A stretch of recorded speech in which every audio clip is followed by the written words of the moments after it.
Ladies and gentlemen, I have completed Eminence in Shadow. That is correct. I have done the thing that I promised you that I'd do, which immediately makes me the perfect YouTuber. Subscribe, leave a like. I know, I deserve all the applause. Thank you guys. Guys, don't clap so loud. You're not gonna be able to hear me in the back.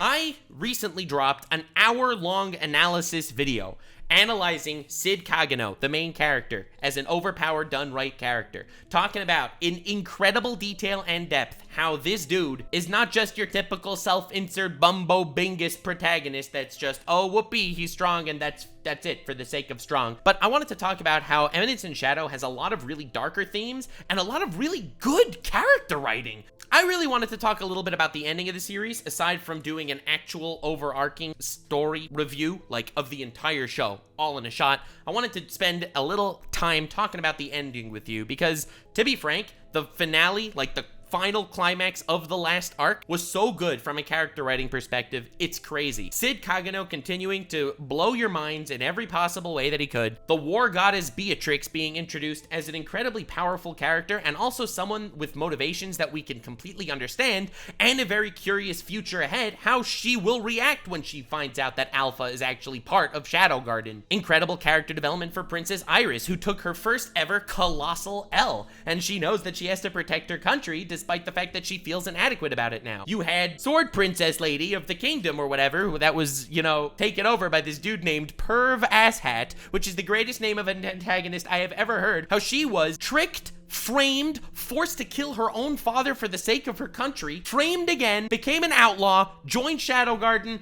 and completely had her entire past ensnared and taken away from her, where she could just become a nameless foot soldier among the ranks of the epic harem of our Lord and Savior, Sid Kagano, the edgiest reincarnation of Jesus the world has ever seen. On a character standpoint, the series is ending on a high for so many different characters, and I think this goes to show that Eminence in Shadow is built different from other isekai and from other anime that are just your seasonal fling. When you have an isekai anime with an overpowered protagonist, it's usually all about him. But when it comes to Eminence in Shadow, this dude definitely takes most of the attention, most of the screen time, and gives you most of your boners. But the actual character writing and character arcs of all of the supporting cast, which also gives you boners for totally different reasons, is surprisingly phenomenal for what looks like, you know, random fling trash isekai that you're just gonna sit down, watch, and have fun. So, I wanted to go on this journey with you talking about anime's most disrespectful season finale ever. All right, well, we could run into this. This anime blew me away, the Eminence in Shadow. So, for those of you that are not caught up with the Nuxanor lore, I actually did finish Eminence in Shadow. I did finish it. I already recorded an hour-long analysis of Shadow, an OP analysis. We're gonna just jump right into this because this guy is apparently talking about how the Eminence in Shadow ending was really cool. So this anime blew me away, the Eminence in Shadow. Let's see what we got. It's also a small channel. The last episode wraps this premise up as Sid fights Beatrix and Amelia after the tournament in which he pretended to be Mundane Man, a character in which... Dude, I freaking love that his fake name was Mundane Man. Literally the best name ever. It's better than the villain. The villain in this arc's name was Perv Asshat. Sid didn't want to reveal himself as Shadow just yet, and he knew he couldn't do so as Sid. And this is the plus sides for this anime. They don't take themselves too seriously. The main villain's name towards the end of the season is literally Pervy Asshat. Literally, Perv Asshat. How good is that? Who the fuck came up with that in the boardroom? They clearly aren't taking this too seriously. And if I didn't know any better, I'd say the board writers are taking this anime as serious as Sid is taking the world around him. Bro.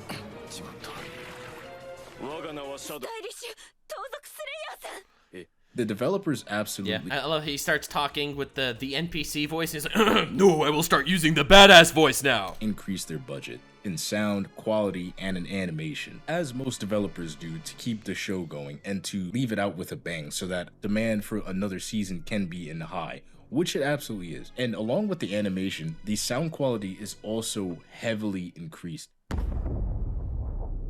Dude, the sound design is so good in Eminence in Shadow. He's literally so terrifying, the way he teleports behind these people.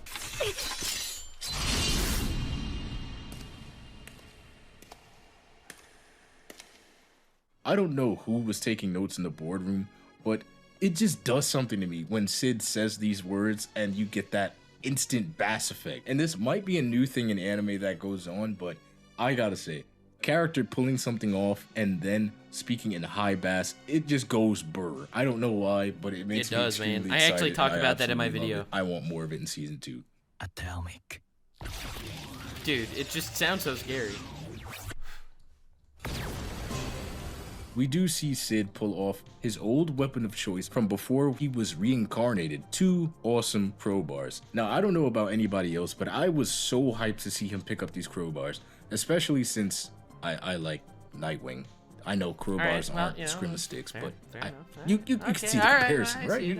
Anyway, I think it's sick for somebody to fight with 2 crowbars and to basically make it look easy. And that's exactly what he does. Sid, or Shadow, I should say, is absolutely not taking this fight seriously. That's the beauty. And he's going up against like the 2 strongest people around. If I didn't know any better, I would say he's putting in at least 10% of effort, if that.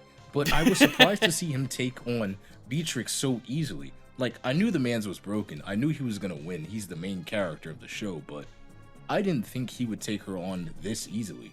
I figured he would at least have to use magic, or at some point would at least break a sweat. This dude did not need a sweat for any fight. He's in complete control of the situation and seems to be enjoying himself. Before he escapes... In fact, I think that was one of the most dirty fights. I'm working on another video right now. Here's a spoiler for the thumbnail. It's gonna go so hard. Sid gives off this badass, hilarious laughter. Something that makes me feel like he watched Death Note and wanted to rehearse his light Yagami laugh just for kicks and giggles. And that's exactly what his laugh sounds like. It is. It's such a wild laugh.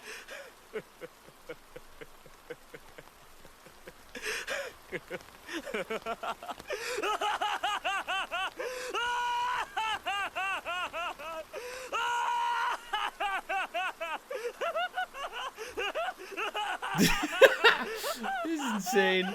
Yep. That's right. I am Kira. Alright, okay. Immediately after Light Yagami laughing his ass off in front of these 2 helpless ladies, he gives off one of the most badass bass blows I have seen in this show yet. If you thought Atomic or I Got You was good, this steals it. And the developers knew what they were doing when they made this scene, and I completely lost it. Yeah, it's just so badass. What's so wild is that he gets into a fight every arc. The arc finishes with him fighting some incredibly overpowered guy, and he beats them without even trying, all right? Every arc, despite there being 0 challenge to him, it's still impressive that he wins so much. Like, it's crazy. It's crazy. Normally, when they try to build up a protagonist, okay, and he's going up against his enemy, even though he's overpowered, okay, literally, even though he's overpowered, there's still some part of us that's like, but maybe this is the one that's gonna push him to his limit. You know what I mean? In One Punch Man, you have Saitama going up against everyone. We're not worried. He's One Punch Man. He's gonna beat everyone in one punch. But there's some little part of you that's like, maybe this is the guy. This is the dude that's gonna be the one that it makes him struggle. Eminence in Shadow doesn't do that. There is never one moment of doubt in your mind that he is going to completely clap the cheeks of his adversary. And that is something so wild and so ballsy of the writers.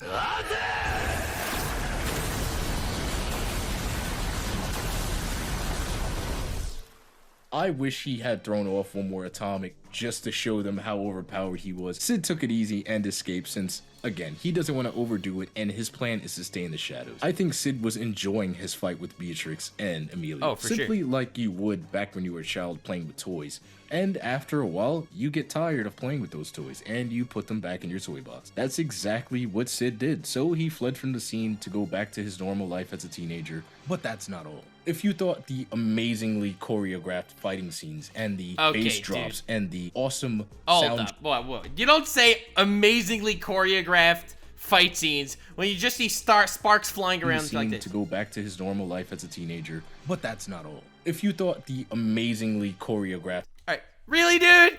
Amazingly choreographed? Okay, it's badass, but this isn't choreography. Fighting scenes and the bass drops and the awesome soundtrack was the best that this episode had to offer. you would be absolutely wrong. We see Rose get approached by Alpha to join Shadow Garden. Now, this was actually inevitable, and I predicted this would happen due to the fact that Sid gave Rose power, and I assumed eventually they would come to approach her about the offer to join Sid's cause and the Shadow Garden. But I did not expect for this sequence to be this beautiful. After Rose accepts... Okay, beautiful seems like a bit extreme. Basically, she gets recruited to be part of his harem of overpowered bitches, and they slice her clothes up. She's like, you now become the Shadow. You are no longer the person you thought you were before. Destroy all material belongings. Steps to join Shadow Garden. We're brought to Alexandria, Shadow Garden's base. Which is like a country, mind you. It's like their secret base is a country that's just hidden behind some clouds. The scene isn't just beautiful due to the music that's playing in the background. It's beautiful and sad due to the fact that Rose is stripped of everything that she once had and is now being trained to be a rank in the Shadow Garden. And it's kind of like the army, how when you go in, they train you from scratch to forget all about your past. I mean, this isn't like the army. And they break you down in order to build you up.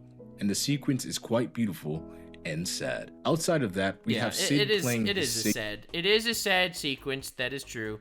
They slice all her clothes off, and they're like, "You have to now join the, become one of the faceless members of the Shadow Garden." Signature favorite Beethoven. And everyone's like, "Damn, boobs," and no one really thought about what was going on. And I gotta say, I'm not a huge fan of Beethoven or the piano, but this anime is absolutely making me fall in love with this song. And I'm probably already by now, of you hearing this recording, downloaded on my song and it's probably a ringtone. And they were able to capture the same. See, I think it's cool because he's just like playing piano in the darkness in the middle of nowhere. It fits really nicely. Eminence that was shown the first time we see Sid play the piano, and it's actually something quite beautiful and was the perfect way to end the episode. Not just because it was a beautiful piece, but because the song signifies everything Sid has sought out to be. In conclusion, this episode is absolutely top tier and was ended off not just in a beautiful cliffhanger, but in a way that you would end a beautiful film after sitting in a theater for hours on end. It was absolutely masterfully. It was a really nice. And I think the animators should absolutely be praised for the way that they handled ending the show. I didn't really consider the ending of it to be especially awesome, but you're right. It was a really nice ending. Really nice way to end the season. Now, I do hope we get a season 2, but I'm not sure since shows like this in more recent times can absolutely disappear without. Dude, we will, because it's a trash isekai.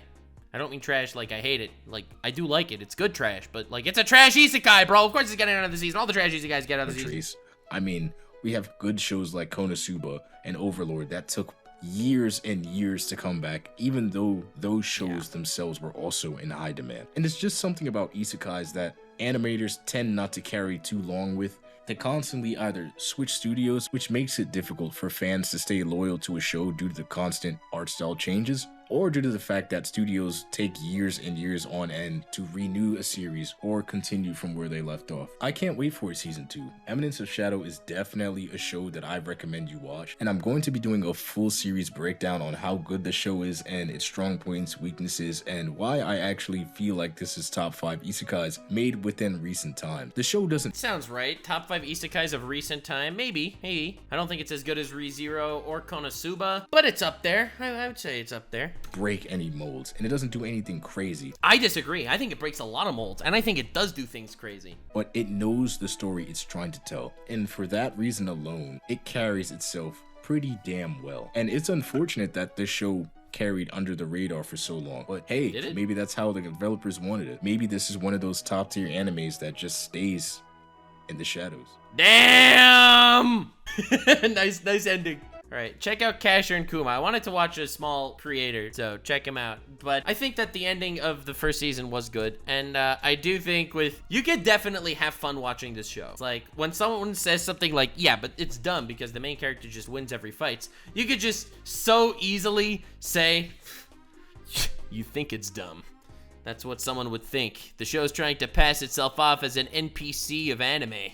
It's trying to pass itself off as a simple show that just does all the things everyone else does. In the shadows, it tells an entirely different story. You can always play that card, literally. It's like, bro, it's just trash. It did its job to convince you into thinking it was trash. You've fallen for it. The Eminence in Shadow continues to survive. You can always do it. You think that's gonna convince someone? The point isn't to convince anyone. The point is to annoy them. Thank you all so much for watching. Leave a like, subscribe. Bye-bye. Like, subscribe, and follow me on Twitch. Stay weird, fam.